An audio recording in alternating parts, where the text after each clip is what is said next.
Hey friends, today I'm here at camp, hanging out at a cool spot, and I've been traveling with my new Starlink Mini for about a week, and so far it's going really well.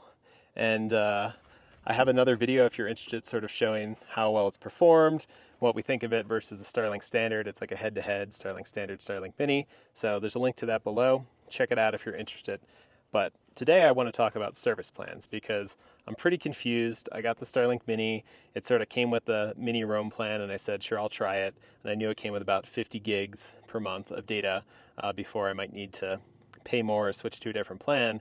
And we're going on a trip shortly where we might need to use Starlink not only I camp once in a while, but also in motion while we're driving. And so I started looking at the service plans. I got super confused. And so I went through all of the different plans, all of the support documentation, and really tried to answer, what are the service plan options that make the most sense for people that are traveling, remote working, camping, and things like that in August of 2024. So if that's of interest to you, stick around and we're going to get into it. At Bantha Overland, we're on a mission to inspire and enable more people to get outside and experience the fulfillment of overland-based travel. Join us as we share our adventures and tips for finding awesome routes and dispersed camping, make our own DIY gear, and try to find our balance of mixing work and play as we try to spend more of our time traveling, exploring, and connecting.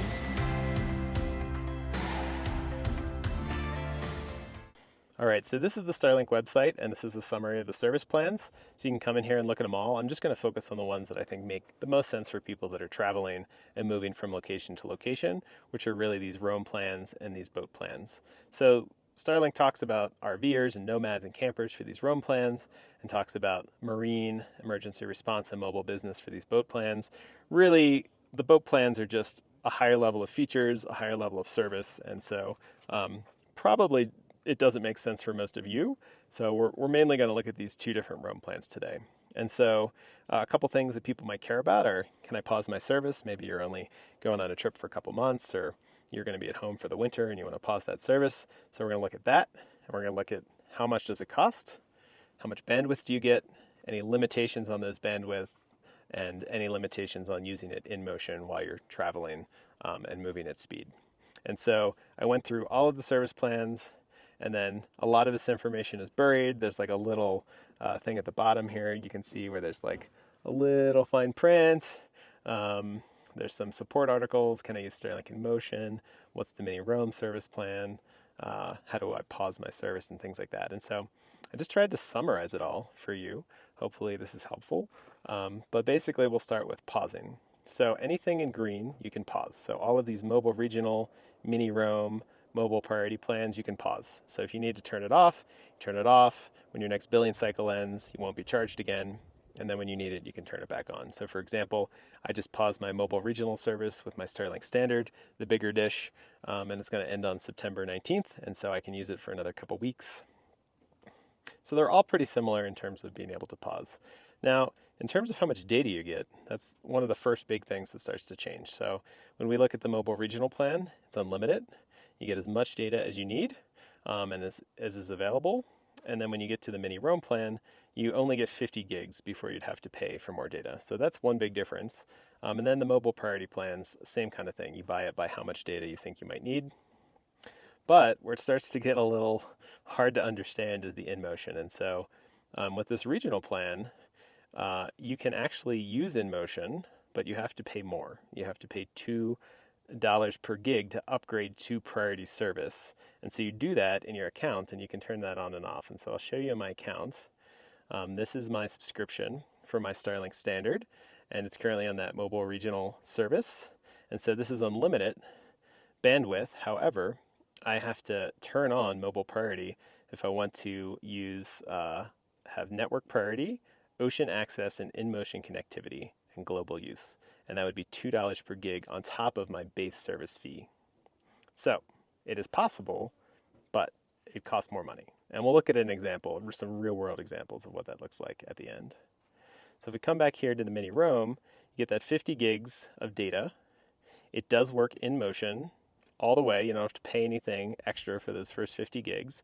But after this first 50 gigs, you have to pay $1 per gig. And that's a combination of $1 to get the extra gig of bandwidth and you also get in-motion service with that. And so these pricing models are just a little bit different, and I made a spreadsheet, and we're going to go look at what that looks like in a second. Before we do that, I want to show you what does it look like for using a limited data plan like this with 50 gigs. So we've been using our Starlink Mini for probably 6 days so far, and you can see here that out of the 50 gigs that are included, we've used about 44, and that's with meetings all day, working remotely, downloading maps, downloading books, things like that. So doing pretty good, but I think we're going to go over it. I think we're going to have to start paying that dollar per gig. Now that may sound like a lot of money, but I currently pay $150 a month for my service on my older Starlink. And so even if that comes out to $70 or $80, we might still be doing pretty good. All right, now here's the spreadsheet that I promised you. So I'm comparing the mobile regional, mini roam, and mobile priority plans. And honestly, I'm just going to get rid of this mobile priority plan because I don't think most folks are going to spend $250. So let's just compare these two plans. So this is the one I currently have for my Starlink Standard. It has unlimited bandwidth. I pay $150 per month.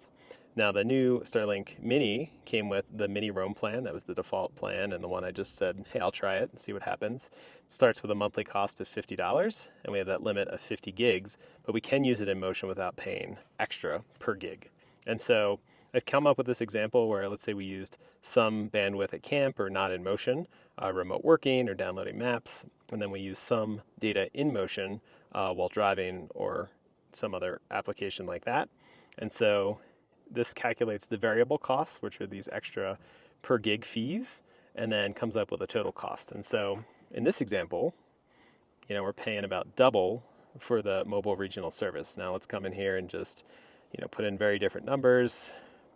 Say we're just overall using more bandwidth. We're also using more in motion. So in this example, they're pretty equal, right? If we're using 200 gigs at camp and 250 gigs in motion, it's coming out to be pretty equivalent. Let's say we use a little bit less in motion. Okay, now it looks like the regional plan is coming out to be a little bit better. Let's say we use a little bit less at camp.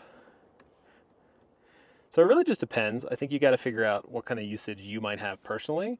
But, one can be better than the other depending on your use case. So I encourage you to sort of run the numbers and see what makes sense for you. I would also say there's another video where we compared Starlink Standard to Starlink Mini, and the Standard does have a different amount of download speed. And so I think they're both very capable, but depending on what you need to do, it's possible that you may need that bigger equipment. And so it might not just be picking a plan and figuring out the costs, but you might actually need to know about the hardware as well. So I'll link that video, check it out, check out the comparison, see which one makes sense for you. But at this point, I think this has demystified it a bit for me. I think we probably use about 100 gigs per month at camp or less, and I'm guessing we're probably going to use maybe 50 in motion max. And so right now the mini roam plan is looking pretty good.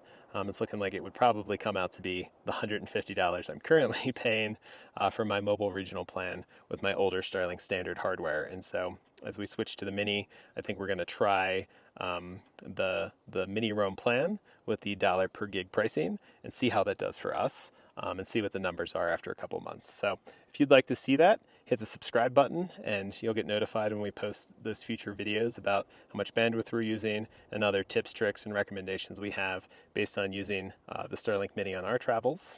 If you found that helpful, hit the like button so other folks can find it. And if you're interested in other videos about Starlink, overland gear, remote work, and our travels, hit subscribe so you're notified when we publish new videos. I'm Adam for Bantha Overland, and I hope to see you out there on the trail.